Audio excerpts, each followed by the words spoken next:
काफिला कुछ दिनों बाद मक्के वापस हुआ। मक्के से चंद मीलों के फासले पर एक मुकाम था जो उस वक्त मरा ज़ोहरान के नाम से मारूफ था। आज वो वादी फातिमा के नाम से मारूफ है। मरा ज़ोहरान आ गया तो मेसरा ने कहा, मोहम्मद सल्लल्लाहु अलैहि वसल्लम, ऊँटनी की रफ्तार तेज करो, लपक कर हदीजा के पास जाओ, उन्हें कामयाबी की खुशखबरी सुनाओ।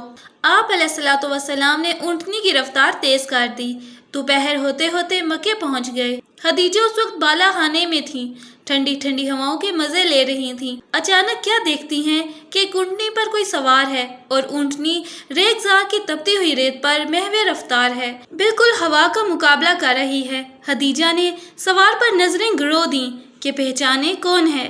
वो सवार कुछ और करीब हुआ, कुछ और करीब हुआ, देखा तो मोहम्मद सल्लल्लाहु अलैहि वसल्लम हैं। उनके घर की तरफ बहुत तेजी से बढ़ रहे हैं। दरवाजे पर पहुंचे तो खदीजा आप अलैहिस्सलातु वस्सलाम के इस्तकबाल के लिए वहां पहले से मौजूद थीं। वो आप अलैहिस्सलातु वस्सलाम से बहुत मोहब्बत से मिली, हैरियत से वापस आने पर मुबारकबाद दी। फिर आप अलैहिस्सलातु वस्सलाम ने बड़े अच्छे और दिलकश अंदाज में सफ़र का पूरा हाल सुनाया, कारोबार की पूरी रुदात बयान की, क्या बेचा, क्या खरीदा, कितना नफ़ा उठाया।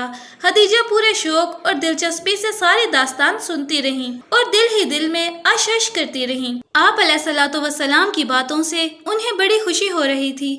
आप अलैहिस्सलातु वस्सलाम की खुश कलामी उनके दिल को लुभा रही थी और आप सल्लल्लाहु अलैहि वसल्लम की ईमानदारी और सच्चाई उनके मन को मोह रही थी। फिर इस बार तिजारत में बेइंतहा बरकत हुई, इतनी कि और कभी ना हुई थी। इससे वो बहुत मुतासिर थीं। फिर मेसरा आया, उसकी ज़ुबानी आप सल्लल्लाहु अलैहि वसल्लम के हालात सुने तो दिल खुशी से लबरेज हो गया और फिर इतनी हैरत और मुसरत हुई, इतनी हुई जिसका कोई ठिकाना ना था।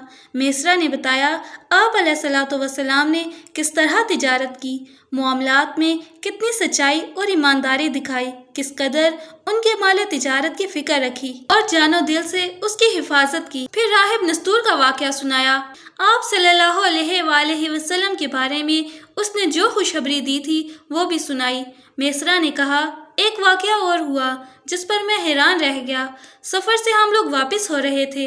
मेरे साथ 2 ऊँट थे, दोनों थक कर जवाब दे चुके थे। था मैं बहुत पीछे, अंदेशा हुआ कहीं काफिला आगे न बढ़ जाए और मैं तन्हा रह जाऊं।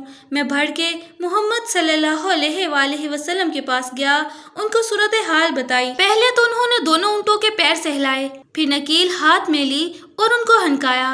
अब वो इस तरह दौड़ने लगे जैसे उन्हें कुछ हुआ ही ना था। खदीजा बहुत हैरान हुई, बोली, भाई इनमें तो बड़ी अजीब बातें हैं, अब नामुमकिन था खदीजा किसी वक्त आप अलैहिस्सलातु वस्सलाम को भूल जाएं या आप अलैहिस्सलातु वस्सलाम उनके जहन से उतर जाएं। जब देखिए आप अलैहिस्सलातु वस्सलाम ही का तज़किरा करती, जिससे मिलती आप अलैहिस्सलातु वस्सलाम ही के गुण गाती।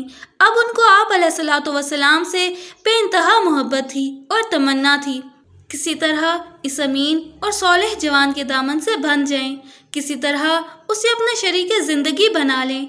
खदीजा को इसकी फिक्र हुई, तमन्ना हुई और फिर एक तड़प बन गई। यही खदीजा थी, हाँ यही खदीजा जिनको कुरैश के बड़े बड़े रईसों ने निकाह का पैगाम भेजा था। उन्होंने हर एक को ठुकरा दिया था, हाँ ठुकरा दिया था और लापरवाही से रुख फेर लिया था। आप सल्लल्लाहु अलैहि वसल्लम की रफ़ाकत की ये ख्वाहिश इतनी बढ़ी कि खदीजा उसे राज न रख सकी। करीबी औरतों ने उनकी इस ख्वाहिश को भांप लिया। उनमें एक खातून थी नफीसा बिन्नत उमैया। कुछ सीरत निगारों ने उनका नाम नफीसा बिन्नत मुनिया भी लिखा है। दोनों नाम एक ही हैं। मुनिया नफीसा की वालदा का नाम था और उमैया उनके वालिद का। हाँ तो नफीसा ने खदीजा से कहा, खदीजा क्या हर्ज है, अमीन से निकाह क्यों नहीं कर लेती? खदीजा, आखिर कैसे, उसकी शक्ल क्या होगी? नफीसा, तुम तो बस हाँ करो, ये काम कराना तो मेरा काम है।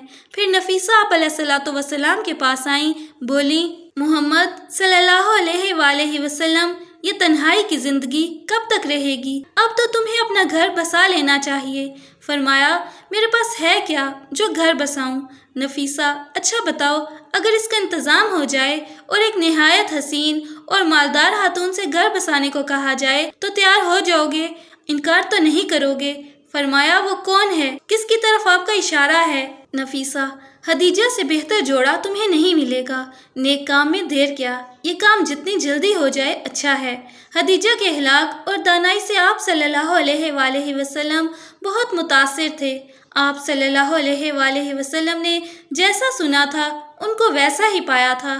لوگ ان کو طاہرہ کہتے تھے، آپ علیہ الصلوۃ والسلام نے ان کو طاہرہ ہی پایا تھا، لیکن ان سے نکاح یہ تو خواب و خیال میں بھی نہ تھا، کیونکہ آپ علیہ الصلوۃ والسلام کو معلوم تھا۔ اس کے لیے بڑے بڑوں نے زور لگایا لیکن ترس کے رہ گئے۔ فرمایا، لیکن کیا یہ ممکن بھی ہے؟